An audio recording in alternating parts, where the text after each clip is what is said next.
Shrimati Pratima Patil, Assistant Director of DITEC, to please welcome our Honourable Chief Minister. Priyatama Patil, everybody, a big round of applause. I now request Srimati Prashila Borkar, Assistant Director DITEC, to welcome our Honourable Minister for IT, Electronics, Communication, Tourism, Printing and Stationery, Sri Goan County. Srimati Sai Tari, staff of DITEC, is going to welcome Chief Secretary, not here. I now request Saili to kindly welcome Shri Kabir Shirgaonkar, Director, Department of IT and Electronics. A very warm welcome to you, sir.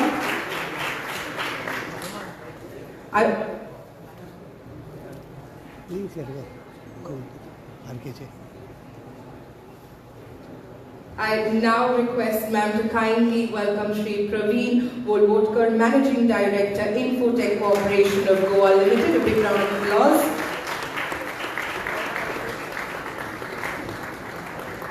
Welcome, gentlemen. And Shri D.S. Prashant, CEO, Startup and IT Promotion Cell, Goa. A very warm welcome to you, sir.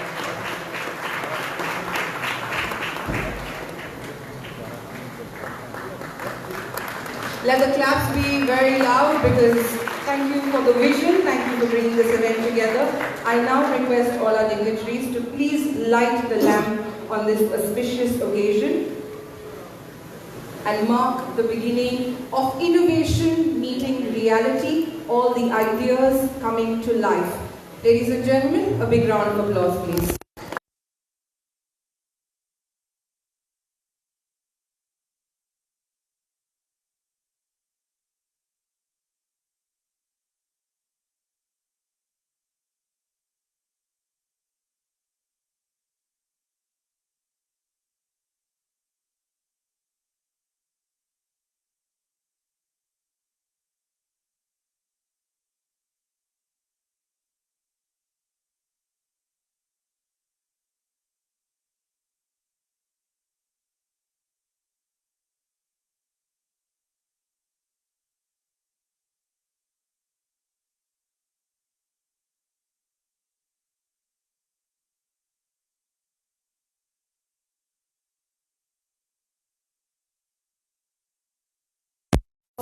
Them coming to life.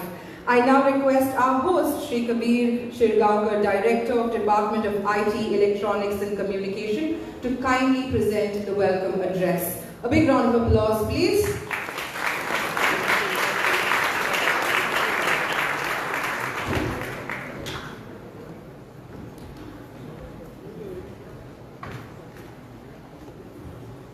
Good evening, everyone. It is my pleasure to welcome you all for the Goa Market Access Expo 2025, organized as part of the Goa Open Innovation Challenge, as an initiative of the Startup and IT Promotion Cell under the new IT. This expo has been designed to support the shortlisted startups by providing direct market access, opportunities to pilot solutions, and valuable networking with government bodies, industry associations, and investors. As a live showcase of Goa's emerging innovation ecosystem, the Expo further strengthens the state's position as India's creative capital and innovation capital. We are honored to have with us today Honorable Chief Minister Dr. Pramod Sawant, Honorable Minister for Information Technology, Electronics and Communication, Shri Rohan Khote, and the other dignitaries. Also, I warmly welcome all the participating startups, ecosystem enablers, our department representatives, and innovation partners. Your presence makes this gathering full of possibilities in terms of what we can bring together. This gathering is part of a broader and a consistent effort by our department to build not just infrastructure, but also community. Over the past few years, we have anchored regular outcome-driven engagements that bring together startups, government, academia, and industry, not just to discuss challenges, but to build trust and co-create solutions. And today's expo stands as a continuation of that commitment. We have made significant strides in the digital public service delivery through Goa Online, a unified platform offering over 250 digital services across more than 40 departments. Citizens can now access government services from anywhere, anytime. To ensure that this reach extends to every household, particularly in the rural areas, we have activated delivery networks through Gramin Mitras, an extensive network of common service centers delivering digital services to rural households, demonstrating our commitment to inclusive digital transformation. Also, we are supporting our effort in Har Ghar Fiber initiative, which aims to ensure last-mile connectivity, broadband connectivity to all households in the state. This isn't just about internet access, it's about opening up opportunities for education, entrepreneurship, and digital inclusion at every level. On the infrastructure side, we have operationalized the electronic manufacturing cluster at 2M, plug-and-play space targeting electronic industries. We have also rolled out public Wi-Fi and has introduced 150 hotspots across rural and unserved areas. Our talent development initiatives are equally important. We have the information technology knowledge centers, under which we are digitally empowering youth by offering basic to advanced level courses in information technology. The vision of Workstation Goa and the digital nomad is helping us attract global talent. We are building a supporting ecosystem for this through public Wi-Fi, model convenience centers, and lifestyle integration that allows professionals to live and work seamlessly. These are the advancements, and these advancements are supported by well-defined policies that provide direction and momentum to our ecosystem. Various policies have been set up by the government of Goa. These include the Goa IT policy, the Goa startup policy, under which we are giving seed capital, infrastructure access, and institutional linkages. We have also devised the Goa Drone Policy 2022, and we are in the process of drafting the design policy.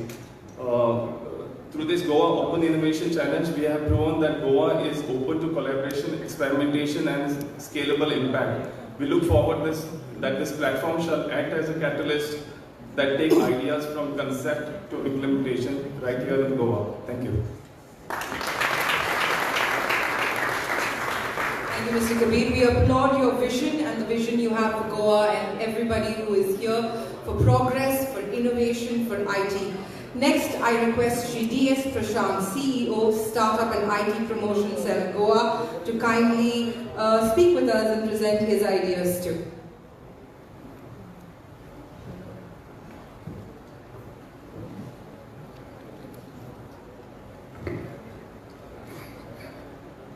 Honorable Chief Minister of Goa, Dr. Pramod Sanu, Honorable Minister of IT Tourism, Sri Rohan Kaunde, Director, MD, officials from various departments, startups, representatives from the industry, ladies and gentlemen. I have a very quick presentation about the startup ecosystem in Goa, and it's a privilege that I'm able to make it. I'll keep it very brief and short.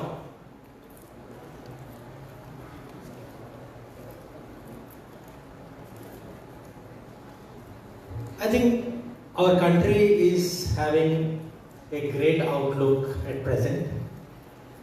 After a very, very long time of being a developing nation, we are looking at becoming a developed nation. And the metrics are very clear.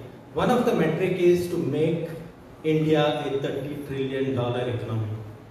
Now, to make India into $30 trillion economy from where we are today, there are various initiatives of the central government which are in place. And one of the focus area is the startup sector. The only reason is that if the growth has to happen in multi-fold, then it has to be exponential growth. It cannot be linear growth. And startup is one engine which is looked as an engine towards exponential growth. And because of which, the government of Goa, government of India at this point of time is putting a lot of efforts. In fact, 20,000 crores has been earmarked for fund of funds. 20,000 crores has been earmarked for deep tech funding. 1,000 crores have been earmarked for space tech funding. almost close to 45,000 crores has been earmarked only for the startup sector by the central government, thinking that this is one great opportunity, because history tells us that the top 5 companies in the world today have been startups at one given point of time. So that is why there is so much of investment. Now coming back to the Goa story, what is our contribution, where are we? If you look at the report card, we were supposed to have 500 startups by the year 2025 according to our policy. But we reached the 500 number in 2024. So by report card, the numbers have been achieved. Today we are at 635. And another important point is that almost like 300 startups are women-led. That means another important point of the central government, which says the marginalized section, or the section which has not been able to contribute much because of non-working, particularly from the women sector, is now actively coming forward and contributing in a huge way by becoming entrepreneurs. That is why so much of focus is on women entrepreneurship, and in Goa we are having these numbers very, very high as compared to the national numbers.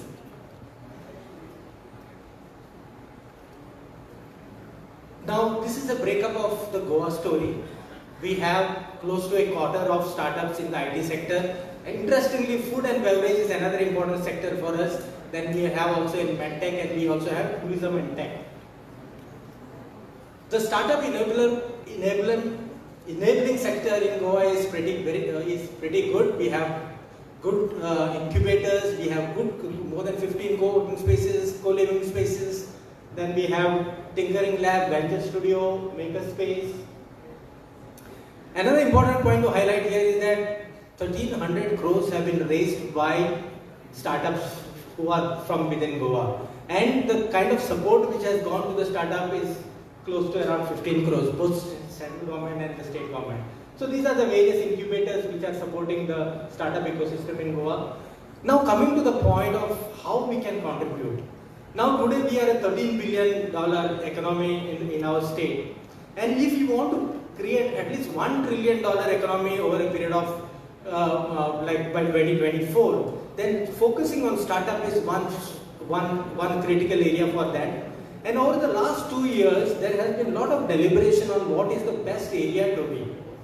And then we got inspired by the Apple story, which says that Apple, which is a $3 trillion economy or a valued company, gives only around 30% of its total value to Foxconn, the manufacturing wing, whereas 70% of that value is sitting with Apple. It is because of the IP which is generated. So can we have those kind of companies in Goa is the thought process going forward. So we thought Goa is the ideal scenario. We also met with a lot of people from the ground, had a lot of interaction with people, and we saw there are more than 100 designers from different parts of the country based in Goa and working out from Goa, and they are building products from Goa. So even if we have 2 to 3 great companies scaling up in a big way, then we will be able to achieve that 1 trillion economy from Goa, contributing to the 30 trillion economy for the country by 2047. So I think we are on the right path, the focus is there, and the way forward we are trying to make sure that the support system goes continuously over a period of time. Now coming back to the Goa Open Innovation Challenge, it's an interaction between startup, industry, government and innovators to find out solutions. There were 3 main points which we looked into. First was identify a challenge which needs to be solved using technology. Second point, many a times a lot of startups have solutions, but that solution doesn't reach to the right user. So we thought we would create a market access program where these solutions could go to the user. And third point was to find talent. In our colleges, among the student community, there is a lot of talent available, but picking up the right talent, identifying who is good for startup, who is building good solution is a challenge. Through this program, we thought we will give an opportunity to the students. So if the student comes forward with a solution, we will be able to identify the right talent within the college itself. So there were around 6 departments which gave problem statements, 7 from tourism, 1 from waste management, 1 from GPSE, 1 from NABARD, 3 sets from agricultural stakeholders, IT had 1, industry had 2. In fact, Shakti tanks and Powerland gave two problems which they were ready to take directly from startups, and they are ready to implement the solutions which are already there.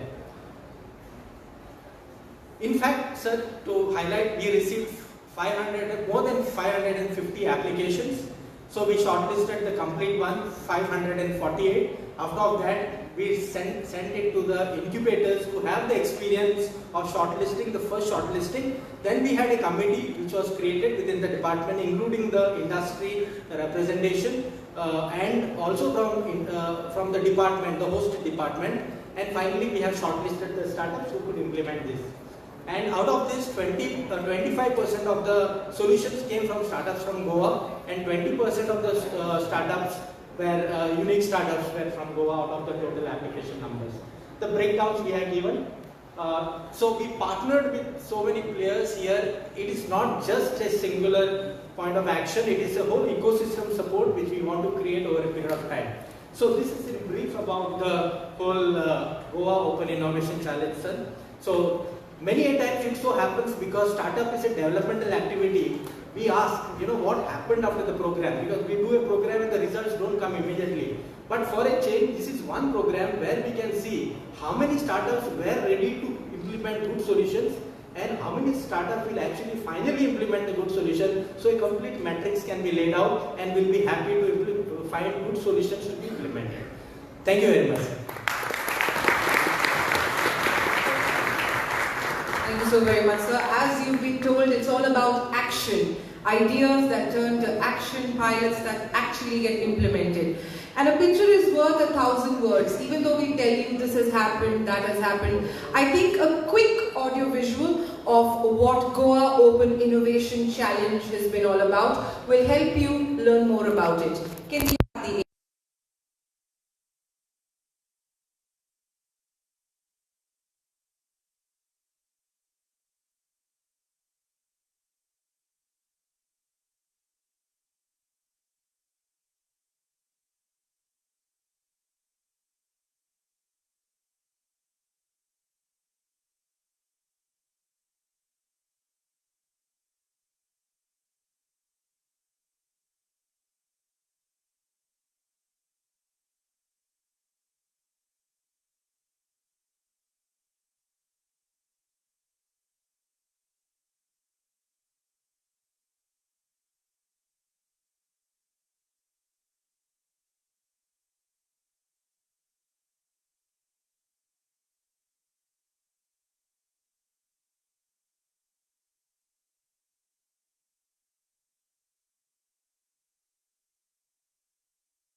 Those were the invites that went out. A lot of you participated. By the way, we've been told over 500 startups registered. I know 100 are here, but over 500 of them have registered. I told lots of them across India also registered. Can we have a big round of applause for the interest that was shown? And finally, we have the top selected ones here. Again, another innovator, another maker. We have with us Mr. Vaibhav Chabra, founder of Makers Asylum. Vaibhav is a mechanical engineer. He turned into a carpenter and an educator. What a beautiful journey. He's the founder of Makers Asylum, India's first community makers space, which began in a small garage in Mumbai and has since grown into a leading hub for hands-on learning, open innovation and interdisciplinary prototyping. Can you please all put your hands together for Mr. Vaibhav Chabra as he comes to the stage and share something with us. Thank you so much. Thank you, sir. Very nice to be here. So that's just a little bit about me. I'm a maker, I'm a carpenter, I'm a pilot, and I'm also an educator now. A little bit of a story of how I got into making and what is this entire maker culture all about? So when I grew up, I used to love opening things, but I didn't know how to put them back together. And that was, I think, the beginning of my journey to try and see how to learn and make things to growing up. And that's when I went to college to learn mechanical engineering, and I also became a photographer. And I started working at a startup at MIT Media Labs, making mobile eye diagnostic devices. Something like this, a simple device to give you an eye test using a smartphone. And the idea was to create many more simple diagnostic devices back in the day. That's when my professor, back in the time, asked me to move to Mumbai and to see how we can actually scale up open diagnostics and be able to make stuff back over here in Bombay. I was figuring out my ways around the streets of Mumbai to see how we can prototype, because back in the day, at least 12 years back, there weren't any maker spaces or open spaces where you can go and access equipment and make things. And that's when something interesting happened. The ceiling of our office at Aditya fell down and broke everything. It broke our furniture, it broke our equipment, and pretty much gave us a restart. That was the beginning, or the humble beginnings of what I would say Maker Asylum, a community of people to come together and start making. That day we got together and built a small space at the back of Aditya's office, and eventually moved to a 200 square foot garage in Bandra. That was the first makerspace, or the open community makerspace of India. Eventually, we moved 7 times over the last 10 years, and now we're here in this beautiful home in Goa, in the village of Moira. Over these last 10 years, what we've enabled, or what we've made possible, is build a beautiful community of artists, engineers, designers, students to come together and make things, anywhere from a skirt that lights up, to making a mask that displays the EQI of the air around you, to making a drone racetrack, to building a smart chessboard that plays chess by itself, to making a glove that you can use to fly out drones, to making musical instruments for differently able, for folks that have lost their hands and legs, to making a flying wheelchair for folks who have lost and become paraplegic to fly again. And through this, a lot of startups have come out of the space, very organically, through this culture of making. One of them was Quidditch, that has actually now moved to Goa. And they started by building drones, but now they're big in the space of sports tech and doing some amazing work around sports broadcasting. Orangewood Labs, now based out of San Francisco, they started out their space at Maker's Asylum, and they're building 6-axis robots, and very big in the space at the moment, doing amazing work, and started at the Asylum back in the day. And recently, 2 of our boys started Airborne, which is a drone delivery company, which is based out of Mumbai. But however, what we are really building is actually a community space, a place for people from all different backgrounds to come and feel at home. That's why we call ourselves the Asylum. A safe space for makers and creators to come and share and build stuff. We have students and alumni in over 40 countries now, so people have been coming from all over the world. And in Mumbai, we were known as the innovation hub of the city. We've been fortunate enough to be able to work with amazing partners across the world. And just another little fun story, or an exciting story about what happened in the pandemic before we moved to Goa, was that when everything shut down, the maker community showed once again on how to not to do things differently, I would say. At the Asylum, when the pandemic hit in 2020, none of us went back home. We actually decided to quarantine ourselves at Maker's Asylum. And that's where something very interesting happened. We started with a very simple project to make face shields for frontline workers, and all the community came back and stayed overnight, transformed Maker's Asylum into a factory to make face shields for frontline workers. What happened after that was very special. We open sourced the designs, shared it across the country, enabled other laser cutting shops and maker communities in different parts of the country to start making locally, because that was the need of the hour, to make locally for local people. People across India started joining the force, and very quickly we went through one lab to 42 cities, towns and cities across India, and this has become a world case study by Cambridge University, MIT now, and we were able to make 1 million face shields in a matter of 49 days. This was just to show what the community can do in a very small amount of time as a maker community, or a group of people, simple citizens, to come together and create stuff. Some photographs from that time. However, in the pandemic, we also realized that our space in Mumbai had become too large. We had almost about 10,000 square feet in Bombay, so a very massive space where all these companies and individuals are working and students were coming, and it was very unsustainable for us. And that's when we found Goa. The reason at that time we found Goa was because a lot of artists, designers were anyways moving to Goa. It's a place which offers creativity, it's a place that inspires, and that's why we chose Goa, to come over here, to move and be able to set up our base. And we found this beautiful 100-year-old Goan Portuguese home in Moira, where we now set up.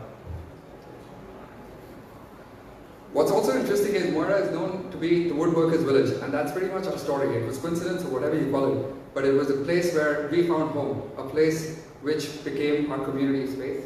And now that's where we are, in this beautiful home, which has multiple labs from woodworking to drones, to laser cutting, to 3D printing, to virtual reality, all things in one place.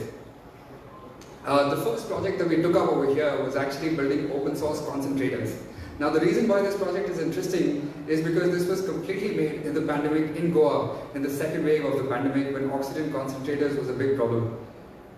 These were not made to manufacture, but made to learn and share knowledge with the thought to open source them. And what was really exciting was that over 700 people from across 6 countries collaborated to make them.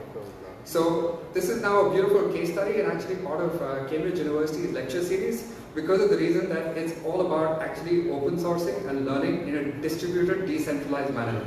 Because today, with the help of internet and with the way that the world is, it's all about working together globally.